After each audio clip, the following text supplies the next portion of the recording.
जब भी कोई व्यक्ति गौतम बुद्ध के संघ में शामिल होता था तो बुद्ध उसे सबसे पहले शांत रहने के लिए कहते थे। ध्यान की अवस्था में जाने से पहले उस भिक्षु को शांत रहना सिखाया जाता था। आज के दौर में हर तरफ सौरी शोर है। इसकी वजह से दिमाग में तनाव पैदा होना लाजमी है। ऐसे में अगर आप हर रोज कुछ देर मौन रहने का अभ्यास करते हैं तो इससे आपके तनाव पैदा होने वाले हार्मोन के लेवल में कमी आती है। इससे आपका दिमाग शांत होता है, गुस्सा नियंत्रित रहता है और तनाव बढ़ाने वाले हार्मोन्स का लेवल घटता है। आज के इस वीडियो में हम जानेंगे कि किन मौकों पर हमें शांत रहना है और किन मौकों पर हमें बोलना है और शांत रहने से हमारे अंदर क्या बदलाव आ सकता है। दोस्तों, संध्या काल का समय था। गुरु अपने सभी शिष्यों को बुलाते हैं और कहते हैं, कल सुबह सब लोग नदी में स्नान करने के बाद तुरंत हमारी कुटिया के सामने उपस्थित हो जाना। सभी इसी से हैरान रह जाते हैं कि हम लोगों ने कुछ गलती की है क्या, लेकिन गुस्से से यह कहते हैं कि हो सकता है कि गुरुजी कल सुबह कुछ अच्छी बात बताने वाले हैं। सब लोग रात को सही समय पर सो जाते हैं और सुबह उठकर सभी लोग नदी में स्नान करने के बाद वापस गुरुजी के सामने उपस्थित हो जाते हैं। गुरु कहते हैं, आज हम तुम सबको चुप रहने के फायदे के बारे में बताऊंगा। गुरु कहते हैं, 10 मौके जहां पर चुप रहने से होता है लाभ और बोलने से नुकसान। गुरु कहते हैं, अगर आप इन 10 मौकों पर शांत हो गए यानी मौन हो गए तो आप जो चाहेंगे वही मिल जाएगा। आपकी जिंदगी में चमत्कारिक बदलाव शुरू हो जाएंगे। जरूरत से ज्यादा बोलना या चुप रहना दोनों ही अच्छी बात नहीं है। जैसे जरूरत से ज्यादा बारिश हो जाना या फिर धूप दोनों ही दिक्कत देती है, उसी तरह अनावश्यक बोलने से भी काफी नुकसान होता है। गुरु कहते हैं कि पहला ऐसा मौका जहां पर व्यक्ति को चुप रहना चाहिए, बिना तथ्य के ना बोले। गुरु ने कहा, अगर आपके पास कोई तथ्य नहीं है तो वहां चुप रहने में ही भलाई है। चुप बैठने से दिमाग में नई कोशिकाओं का निर्माण होता है और इससे ज्ञान की वृद्धि होती है। बोलने में भलाई वही है जहां आपको किसी चीज के बारे में पूरा ज्ञान हो। अगर आप बिना तथ्य के कहीं बोलते हैं या फिर बेवजह बोलते हैं तो आपका वहां मजाक भी बन सकता है। अगर आपके पास पर्याप्त जानकारी नहीं है, ऐसी जगह पर बोलने से आपका मजाक तो बनी रहेगी, साथ ही साथ लोगों का भरोसा भी आपसे उठने लगेगा। इसलिए ऐसी जगह पर शांत रहो जहां तुम्हें पता ना हो कि क्या बोलना है क्या नहीं। कई बार कुछ लोग ऐसे होते हैं जो हर जगह अपनी उपस्थिति बताने लगते हैं। उन्हें पता नहीं होता है कि हमें क्या बोलना है, लेकिन फिर भी बोलते जाते हैं और फिर बाद में दूसरे लोग उनके जाने के बाद उनका मजाक उड़ाते हैं। जब तक आपको उस तथ्य के बारे में अच्छा ज्ञान नहीं है, उसके बारे में पता नहीं है, तो वहां चुप रहना ही ज्यादा समझदारी है। गुरु ने कहा, दूसरा ऐसा मौका जहां पर व्यक्ति को चुप रहना चाहिए। शब्दों से न पहुंचे ठेस, अगर आपके शब्द किसी को मानसिक ठेस पहुंचा रहे हैं तो वहां चुप हो जाना चाहिए। कमजोर व्यक्ति के बारे में कुछ भी बोलकर आप महान नहीं बन सकते हैं। महान आप किसी कमजोर का साथ देने में बनेंगे।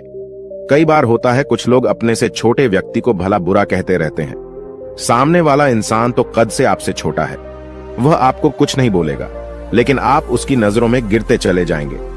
हो सकता है कि कल वह भी आपसे पद में बड़ा हो जाए। पद में आपसे जब वह बड़ा हो जाएगा तो आज जो रवैया आपका उसके साथ है, आने वाले समय में वह भी आपके साथ वही करेगा। आप किसी को नीचा दिखाकर बड़ा नहीं बन सकते हैं। बड़ा बनना है तो अपने से छोटे लोगों का इज्जत भी करना सीखें और साथ ही साथ बड़े लोगों का भी सम्मान करना चाहिए। लोगों को लगता है कि अगर वह अकड़कर बोलेंगे और सामने वाले को नीचा गिराने की कोशिश करेंगे तो वह बड़े बन जाएंगे, तो यह उन सब की भूल है। बड़े होने की बजाय आप उनकी नजरों में गिरते चले जाएंगे। गुरु ने आगे कहा, इसलिए शिष्यों, तुम सब जब भी बोलना आदर भाव से बोलना, ताकि तुम्हारी बात लोगों को अच्छी लगे। बोलने में भाई बहन, माता पिता, मित्र इत्यादि संबोधन शब्दों का इस्तेमाल जरूर करना। इससे तुम्हारी मान प्रतिष्ठा तो बढ़ेगी ही, साथ ही साथ लोगों की नजरों में तुम समझदार व्यक्ति बनते जाओगे। गुरु ने आगे कहा, तीसरा मौका जहां पर व्यक्ति को चुप रहने में ही भलाई है। क्रोध या घृणा करने वाले लोग, जब कोई अपना या सगा संबंधी आप पर क्रोध कर रहा हो, आपका अपमान कर रहा हो, तो आपको उस वक्त चुप रहना चाहिए ताकि सामने वाले का गुब्बारा पूरी तरह से फट जाए। आप यदि सही हैं तो उसे कतई माफीनामा गए और चुप रहकर ही सही समय का इंतजार करें। वह खुद आपसे माफी मांग लेगा जब उसे अपनी गलती का एहसास हो जाएगा। गुरु आगे कहते हैं कि अगर आपका कोई सगा संबंधी आप पर क्रोध कर रहा हो और आप उस समय शांत हैं, तो यह आदर सम्मान देने की निशानी होती है। इससे न कोई छोटा होता है और न ही बड़ा। अगर आपको क्रोध आ रहा है तो आप या तो वहां से किसी का अनादर किए बिना चले जाएं या फिर चुप रहें। क्रोध करने से आपके रिश्ते, खराब होंगे। क्रोध करने से हमेशा क्रोध करने वाले व्यक्ति का ही बुरा होता है। गुरु आगे कहते हैं कि एक बार की बात है, एक सांप जंगल से भागते हुए किसी राजा के घर में पहुंच गया। लोगों ने छेड़खानी की तो वह बहुत ही गुस्सा हो गया, जिससे घर में जो तलवार पड़ी हुई थी उसी को लपेटकर कसने लगा और धीरे धीरे उसका पूरा शरीर कट गया। ठीक उसी प्रकार हमारा गुस्सा भी हमारे शरीर को तलवार की भांति काटता रहता है। गुस्सा ध्यान से खत्म होता है प्रतिदिन। अगर आप ध्यान की मुद्रा में बैठे हैं तो आपका गुस्सा आपके नियंत्रण में रहेगा। गुरु आगे कहते हैं कि यह तरीका है कि आप प्रतिदिन ध्यान का अभ्यास करें। इससे आपके शरीर में जो हार्मोन्स गुस्से को बढ़ावा देते हैं वह सब तुम्हारे नियंत्रण में रहेंगे, जिससे शरीर गुस्से पर आसानी तुम्हारा से काबू पा लेगा। लेकिन एक तरीका यह भी है कि जब भी आपको गुस्सा आए तो आप यह समझने का प्रयास करो कि क्या मेरा गुस्सा जायज है या नहीं। हमें वहां पर बोलना चाहिए कि नहीं। जब आप खुद इस बात का आकलन लगा पाएंगे तो आपको खुद पता चल जाएगा कि हमें गुस्सा करना चाहिए या नहीं। फिर भी आपको गुस्सा आ रहा है तो आप वहां से हटने का प्रयास करें, वहां से दूर चले जाएं। धीरे धीरे समय के साथ आपका दिमाग शांत हो जाएगा। गुरु ने कहा, चौथा ऐसा मौका जहां पर इंसान को बहुत ही समझदारी के साथ काम लेना चाहिए, वहां पर आपको चुप रहना ही चाहिए, जहां पर उस मुद्दे से आपका कोई संबंध ना हो। अगर आपका किसी मुद्दे से कोई संबंध ना हो तो वहां आपका चुप रहना बनता है। बिना किसी वजह अगर आप दूसरे के मुद्दे पर बोलेंगे तो यह आपके लिए अनिष्टकारी होगा। इसमें केवल और केवल आपका ही नुकसान है। जल्द ही आप किसी दो लोगों के बीच हो रहे विवाद में जल्दी अपनी टांग न डालें। अगर सामने वाला आपको बुला रहा है अपना झगड़ा शांत करवाने के लिए तो ही आप वहां पर जाएं। किसी की व्यक्तिगत जिंदगी में दखल अंदाजी नहीं देनी चाहिए जब तक कि वह व्यक्ति आपको नहीं बुलाता है। अपने झगड़े को शांत करवाने के लिए कुछ लोग फालतू में दूसरे के विवाद में कूद पड़ते हैं। इससे उनके मान सम्मान मर्यादा पर लोग उंगली उठाने लगते हैं। गुरु कहते हैं कि 10 मौकों में 5वां ऐसा मौका जहां पर व्यक्ति को बहुत ही समझदारी के साथ चुप रहना चाहिए। आपके शब्दों से किसी मित्र को हानि न पहुंचे। अगर आपके शब्द सामने वाले के परिवार या मित्रों की प्रतिष्ठा के बारे में बुरी झलक दिखा रहे हैं तो आपको चुप रहना चाहिए। किसी के परिवार या फिर मित्र के बारे में बुरा बोलने से केवल आप ही बुरे बनेंगे।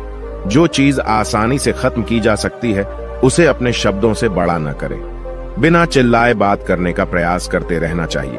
अगर आप बिना चिल्लाए कोई बात नहीं कह सकते तो आपका चुप रहने में ही भलाई है। किसी पर चिल्लाने से आपके व्यवहार के बारे में पता चलता है। ज्यादा बोलने से चीजें हमेशा खराब ही होती हैं। कई बार कुछ रिश्ते ज्यादा तेज बोलने की वजह से टूट जाते हैं। इसलिए अपनी आवाज में मीठापन लाएं। आपके शब्दों से आपके दोस्त को हानि नहीं पहुंचनी चाहिए। कभी कभी दोस्तों के जब हम मजाक हैं तो रहे कि आपके शब्दों से किसी का अनादर ना हो।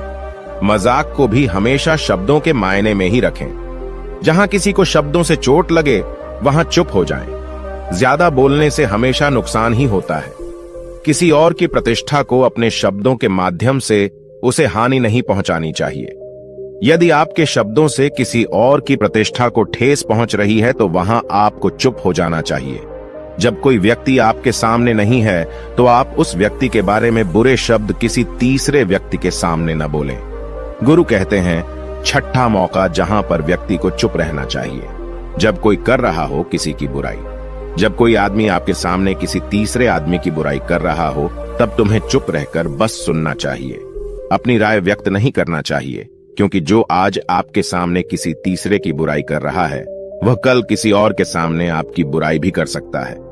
यदि आपने कुछ कहा है तो नीति शास्त्र के अनुसार जो अपने मुंह को बंद रखता है और बुद्धि से काम करता है वही इंसान समझदार होता है। बिना जरूरत के बोलना, किसी के बारे में किसी के बीच में बोलना यह गलत बात है। कभी कभी हमारे लिए बुद्धिमानी इसी में होती है कि हमें अपना मुंह ऐसी जगह पर नहीं खोलना चाहिए। गुरु आगे कहते हैं कि 10 मौकों में 7वां ऐसा मौका जहां पर व्यक्ति को चुप रहना चाहिए, जब कोई नहीं समझे आपकी भावना। यदि आपको लग रहा है कि कोई व्यक्ति आपकी भावना, दुख या परेशानी को शब्दों में नहीं समझ रहा है, यदि आपको लग रहा है कि सामने वाला व्यक्ति आपकी भावना या दुख को या आपकी जो परेशानी है उसको वह समझ नहीं पा रहा है या समझने का प्रयास ही नहीं कर रहा है या वह आपको ध्यान से सुन ही नहीं पा रहा है, तो ऐसे व्यक्ति के सामने आप चुप ही रहें, क्योंकि ऐसे लोगों को आपकी भावना या दुख से कोई मतलब नहीं होता है। ऐसे लोगों को अपना राज बताकर आप पछताएंगे ही बाद में। इसलिए हर किसी को अपने मन की बात नहीं बतानी चाहिए।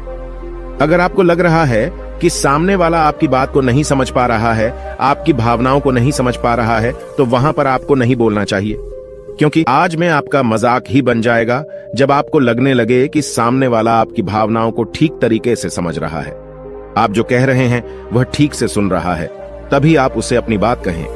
गुरु कहते हैं कि 8वां मौका जहां पर आपको चुप रहना चाहिए, जब कोई इंसान अपना दुख व्यक्त करे।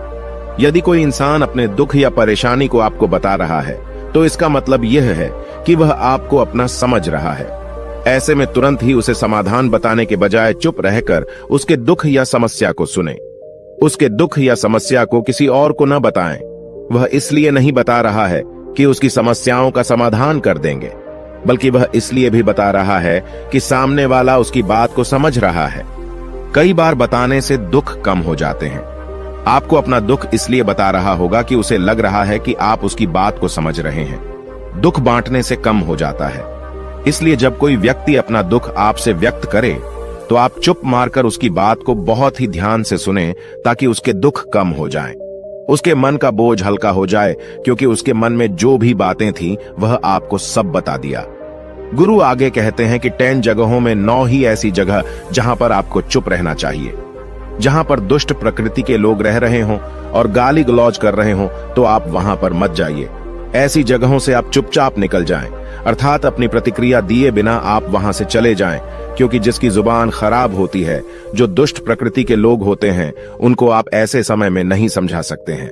जब उनका दिमाग पूरी तरह से शांत हो जाए, तभी वह आपकी बात सुनेंगे। इसलिए जहां पर दुष्ट प्रकृति के लोगों आपकी बात को न मानते हों और न ही सुनते हों, तो आपको वहां पर नहीं बोलना चाहिए। गुरु कहते हैं कि 10 माह ऐसा मौका जहां पर आपको शांत हो जाना चाहिए। अपनी सफलता का राज हर किसी को न बताएं। कई बार होता है कि कुछ लोग जो सफलता को बहुत ही जल्दी अर्जित कर लेते हैं, वे हर जगह अपनी सफलता का ढिंढोरा पीटने लगते हैं। ऐसे में क्या होता है कि कई लोग आपकी सफलता से खुश नहीं होते हैं। अगर आप अपनी सफलता का जबरदस्ती लोगों में ढिंढोरा पिटवा रहे हैं, तो लोगों की नकारात्मक ऊर्जा आपको प्रभावित कर सकती है। जब आप सफल होंगे, तो सबको पता चल जाएगा कि आप सफल हो गए हैं। ढिंढोरा पीटने से नुकसान आपका ही होगा। इतना कहकर गुरु ने कहा, शिष्यों, आज के लिए बस इतना ही। अगर तुम सब मेरी इन 10 बातों को अपने जीवन में अपना लेते हो, तो तुम सब काफी हद तक परेशानियों से बचे रहोगे। यहां से जाने के बाद मेरी यह बातें आपके जीवन किसी वरदान से कम साबित नहीं होंगी। दोस्तों, मुझे उम्मीद है इस वीडियो से आपको बहुत कुछ सीखने को मिला होगा। अगर आप नए हो तो हमसे जुड़ने के लिए इस चैनल को सब्सक्राइब करना मत भूलिएगा।